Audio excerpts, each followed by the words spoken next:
Utah UG के सीने में तलवार घुसाकर उसे मार देता है और हम यूजी के अंदर बैठे सुकुना को भी देख पाते हैं। वहीं दूसरी ओर नाओया अपनी सुपर स्पीड में चोजो की धुनाई कर रहा होता है, पर चोजो को उसकी टेक्निक बिल्कुल भी समझ नहीं आ रही होती है। पर इतनी जबरदस्त मार खाने के बाद भी वह वापस खड़ा हो जाता है। तब नाओया कहता है, तुम कितने अड़ियल हो, आखिर क्या हो तुम?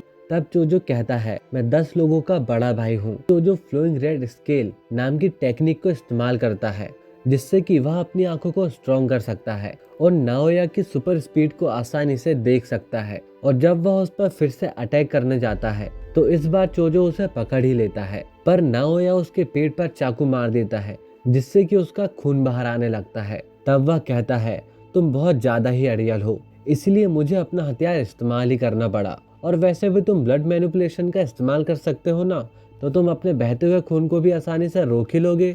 और चलो देखते हैं कि तुम इस हालत पर कैसे लड़ पाते हो। और वैसे मैंने चाकू का इस्तेमाल किया है, तो प्लीज इस बात को किसी को भी मत बताना, क्योंकि जो सॉर्सरर्स हथियार लेकर घूमते हैं वे मुझे भी बिल्कुल पसंद नहीं। मेरे बड़े भाई भी ठीक ऐसे ही बेशर्मों की तरह घूमते रहते हैं, और उनकी हिम्मत तो देखो कि वे चोजी को गालियां देते हैं। तब चोजो लड़खड़ाते हुए उससे पूछता है, तुम अपने भाइयों से इतनी नफरत क्यों करते हो? जिस पर वह उससे बताता है, हाँ मैं उससे बेहद नफरत करता हूँ। एक बड़ा भाई जो कि अपने छोटे भाई से भी कमजोर है, तो उसे डूब कर मर जाना चाहिए। तब जोजो कहता है, तो हो सकता है उन बड़े भाइयों की वजह से ही आज तुम इतने पावरफुल हो। और वैसे भी एक बड़ा भाई अपने छोटे भाइयों के लिए रोल मॉडल होता है, और अगर कोई गलत रास्ते पर जाता है तो वह छोटे भाइयों को वहां जाने से रोकता है, और अगर वह किसी सही रास्ते पर जाता है तो छोटे भाई भी उसे फॉलो करते हैं। तो हो सकता है तुम इतने स्ट्रांग इसलिए हो क्योंकि तुम्हारे बड़े भाई कमजोर हैं। तुम हमेशा मुझसे पूछते हो कि मैं आखिर इतना अड़ियल क्यों हूँ, क्योंकि मेरा कोई भी रोल मॉडल नहीं। उसकी यह बात सुनकर नाओया की आंखें नीचे झुक जाती है। तब वह देखता है कि चोजो का खून सब तरफ फैल चुका है। तब चोजो कहता है, भले ही मैं कितनी भी गलतियां क्यों ना कर लूं, मुझे अपने भाइयों से हमेशा आगे रहना पड़ता है, और यही कारण है कि मैं इतना पावरफुल हूँ। और तभी वहाँ पर खून की बाढ़ आ जाती है। नाओया को समझ नहीं आ पाता कि आखिर इतना सारा खून बह जाने के बाद भी वह जिंदा क्यों है, क्योंकि उसे इस समय पता नहीं होता है कि चोजो एक डेथ पेंटिंग बूम है, जो कि कर्स और इंसानों के बीच के हाइब्रिड्स होते हैं, जो कि अपनी कर्स एनर्जी को ब्लड में बदल सकते हैं। और जब तक इनके पास कर्स है, ये खून बहने से नहीं मरते। अब नाओया चोजो के ब्लड से किसी तरह भागता रहता है, लेकिन कुछ ही समय बाद उसके पैर अचानक से जमीन में चिपक जाते हैं। जमीन पर पड़ा हुआ खून ग्लू की तरह उसे चिपका देता है। फिर चोजो उस पर अपीयरिंग ब्लड से अटैक करने लगता है।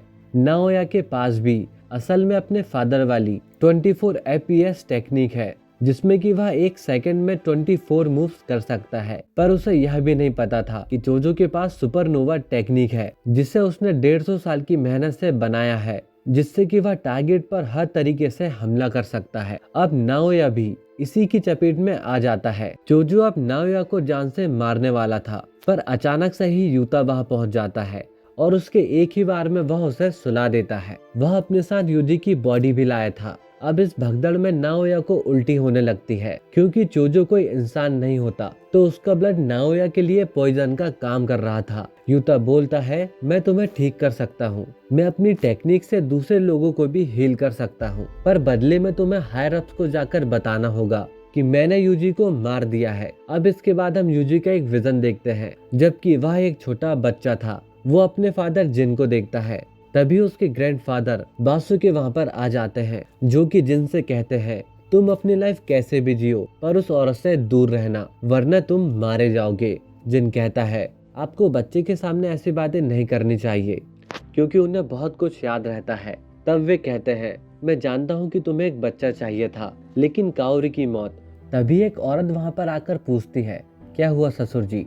दरअसल यह औरत यूजी की माँ होती है, जिसके माथे पर भी हम ठीक वैसा ही निशान देखते हैं जैसा कि नकली गेटो के माथे पर था। यह सपना यहीं पर समाप्त हो जाता है और यूजी की आंखें खुलती है। यू तो उसके ठीक बगल में बैठा हुआ था। वह कहता है, शुक्र है तुम जिंदा हो। और वह उसे बताता है, कुछ ही महीनों पहले की बात है, जबकि गोजो सेंसे मुझसे मिलने आए थे और उन्होंने कहा था कि मैं तुम्हारा ध्यान रखूं, इसलिए मैंने तुमसे लड़ने का बस नाटक किया था। गोजो ने मुझे बताया था, अगर मुझे कुछ हो जाता है तो तुम फर्स्ट और सेकंड ईयर का ध्यान रखना, बाकी तो हकारी खुद ही संभाल सकता है। यूता कहता है, अगर आप गोजो सेंसे हो तो आपको क्या ही होगा। तब गोजो कहता है, खासकर यूजी का ध्यान रखना, वो तुम्हारी ही तरह है, उसे भी एक बार मौत की सजा मिल चुकी है, इसीलिए यूता ने यूजी को मारने का नाटक किया। अगर वह मना करता तो उसे किसी और को मारने भेजा जाता, क्योंकि हायरस भी कोई बुद्धू तो नहीं। मैं तुम्हें सच में मारूं, इसलिए मैंने उनके साथ बाउंडिंग बाउ भी ली थी, इसीलिए मुझे तुम्हें सच में मारना पड़ा था। तब यूजी पूछता है, तो मैं आखिर फिर भी क्यों जिंदा हूँ। तब यूता बताता है, ये सब रिवर्स कर्स टेक्निक की वजह से। जैसे ही तुम्हारा दिल धड़कना बंद हुआ तुम्हें तुरंत ही हील कर दिया गया, इससे हायरस की दी गई कसम भी रह गई और तुम मरे भी नहीं। और वैसे भी यूजी के लिए मर के जिंदा होने वाली बात कौन सी नहीं है, और ज्यादा लोगों को पता भी नहीं है कि यूता ऐसे लोगों को हील भी कर सकता है। पर कभी न कभी लोगों को जल्द यह बात पता चल जाएगी, पर फिलहाल तो यूजी दुनिया के लिए मर चुका है। तब यूजी पूछता है, आखिर तुमने मेरे लिए इतना सब कुछ क्यों किया। तब वह उसे बताता है, मैं जिन लोगों की परवाह करता हूँ वह तुम्हारी परवाह करते हैं। मेरे पास भी एक खतरनाक पावर थी, पर तुम्हारी पावर तुम्हारी अपनी नहीं और इसमें तुम्हारी कोई गलती नहीं। तभी मेगोमी वहाँ पर आ जाता है और वह यूजी से कहता है, हम जुजुत्सु हायरस जा रहे हैं, हम तुम्हें छुपाकर अंदर ले जा सकते हैं।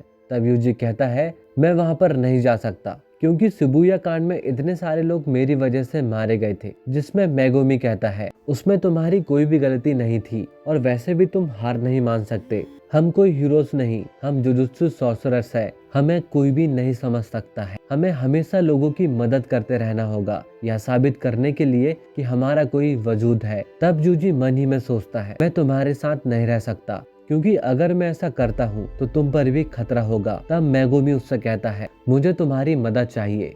नकली गेटो यानी केजाकू ने एक किलिंग गेम शुरू कर दिया है, जिसमें कि जुजुत्सु सॉर्सरर्स एक दूसरे को मार सकते हैं और इसका नाम है किलिंग गेम। और मेगोमी की बहन सुमकी को भी जबरन इसका हिस्सा बना दिया गया है, इसलिए मुझे तुम्हारी मदद चाहिए। इसके बाद हमें किलिंग गेम के कुछ रूल्स बताए जाते हैं, जैसे कि सभी खिलाड़ियों को 90 दिन के अंदर इसमें एंटर होना है। अगर कोई रूल तोड़ता है तो उसकी कर्स टेक्निक को रिमूव कर दिया जाएगा, जिससे कि खिलाड़ी की मौत हो जाएगी। पार्टिसिपेट करने के लिए इन्हें कॉलोनी में आना होगा, कोई किसी को भी मारेगा तो उसे पॉइंट्स मिलेंगे, और ऐसे ही कई और रूल्स। आगे यूजी अब यूता से कहता है, सुकुना मेगोमी के लिए कुछ तो प्लानिंग कर रहा है। शिबुया में मुझे सुकुना की कई सारी फिंगर्स खिला दी गई थी, जिससे कि सुकुना ने मेरी पूरी बॉडी पर कंट्रोल कर लिया था। और वैसे भी अब मेरे अंदर सुकुना की 15 फिंगर्स है और मुझे पूरा यकीन है सुकुना मेरी बॉडी का कंट्रोल नहीं ले पाएगा। लेकिन अगर मैं कभी सुकुना बन जाऊं तो मुझे तुरंत ही मार देना।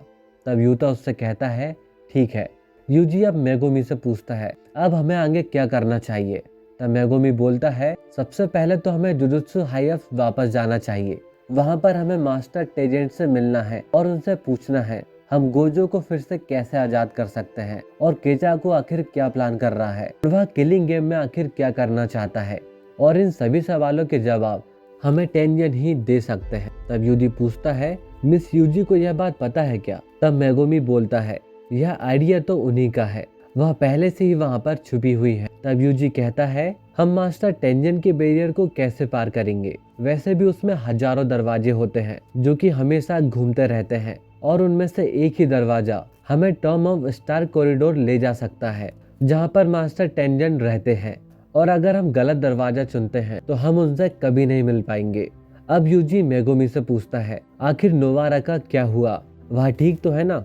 लेकिन मेगोमी इस बात पर कुछ भी नहीं कहता है और अपना सिर झुका लेता है, यानी नोवारा अब इस दुनिया पर नहीं। अब यह बात सुनकर यूजी को काफी बुरा लगता है। तभी चोजो यहाँ पर आकर कहता है, उस बैरियर में घुसने का रास्ता मैं तुम्हें बता सकता हूँ। माहितो ने एक बार वहाँ से डेथ पेंटिंग्स और सुकुना की फिंगर्स चुराई थी, और ठीक वैसा ही हम भी करेंगे। यह लोग जब जुजुत्सु हाई में आते हैं, जहाँ पर इन्हें माँ की मिलती है, जो कि अब पहले से बिल्कुल अलग दिख रही थी, क्योंकि शिबुया कांड में गोजो ने उसे जला दिया था। अब हेवनली रेस्ट्रिक्शन की वजह से उसकी बॉडी तो ठीक हो गई, लेकिन उसके निशान रह गए। यूकी भी यही थी। चोजो अब उन्हें बताता है, स्टार कॉरिडोर के रास्ते में एक तिजोरी है, जिसमें जुजुत्सु हाइट्स ने अपने कर्ट स्टूल और अपने बाकी ऑब्जेक्ट्स को वहां पर रखा हुआ है। उस तिजोरी में चोजो के 6 भाइयों की डेथ पेंटिंग रखी हुई है, और अपनी टेक्निक की वजह से चोजो उन लोकेशंस को सेंस कर सकता है। मागी कहती है, वह सब तो ठीक है, पर यह आदमी कौन है? तब यूजी कहता है, अभी के लिए तुम यह समझ लो कि यह मेरा छोटा भाई है। जो सुनकर चोजो को काफी खुशी होती है। चोजो अब इन्हें सही दरवाजा बताता है, जिससे कि ये लोग स्टार कॉरिडोर तक पहुंच जाते हैं। अब चोजो को यहाँ से तिजोरी तक जाने का रास्ता भी दिखाई देता है और वह कहता है, अब मैं अपने भाइयों को यहाँ से जल्द ही आजाद कर दूंगा। अब इन लोगों को एक जगह खून के निशान भी मिलते हैं। यह वही जगह है जहाँ पर तोजी ने रिको को गोली मारी थी। यूकी बताती है, 12 साल पहले यहाँ पर एक कांड हुआ था और कह सकते हैं सारी गड़बड़ी की शुरुआत भी ठीक वहीं से हुई थी। अब ये सभी लोग मेन हॉल जाते हैं, लेकिन वहाँ पर रोशनी के अलावा और भी कुछ नहीं होता। तब यूकी बताती है, टेंजेंट की मर्जी होती है। तभी वह किसी को दिखाई देता है। गोजो सील हो गया तो उसे लगा टेंजेंट उससे मिलना चाहेगा। अब ये लोग वापस मुड़कर जाने लगते हैं। तभी टेंजेंट इन्हें आवाज लगाता है, कैसे हो तुम लोग? जेनिन घराने के बच्चे यानी माकी, मिचेन के खून यानी यूता, डेथ पेंटिंग यानी चोजो और सुकुना का वेसल यानी यूजी। और इसी के साथ यह एपिसोड यहीं पर समाप्त हो जाता है।